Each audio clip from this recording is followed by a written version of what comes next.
Eid special recipe করে দেখাবো তোমাদের আজ। তার জন্য আমি এখানে নিয়েছি সেমাই, কাজু বাদাম, কিশমিশ, লিকুইড দুধ, যা যা উপকরণ লাগবে সবই নিয়ে নিয়েছি।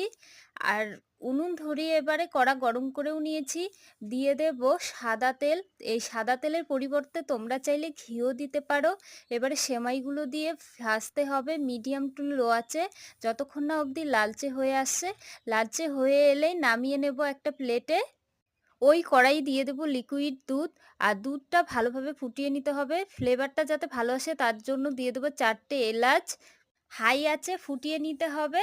তোমাদের কার কার সেমাই খেতে ভালো লাগে কমেন্ট করে জানিও। আর যখনই দেখবে এরকম দুধটা বক বক করে ফুটছে তখনই ভেজে রাখা সেমাইগুলো দিয়ে দিতে হবে। আর নামানোর আগে আগে কাজু কিশমিশ দিয়ে নামিয়ে নেব একটা প্লেটে। তোমাদের সার্ভ করে দেখাচ্ছি কতটা লোভনীয় হয়েছে। দেখো বন্ধুরা, ভীষণ ভালো লাগে।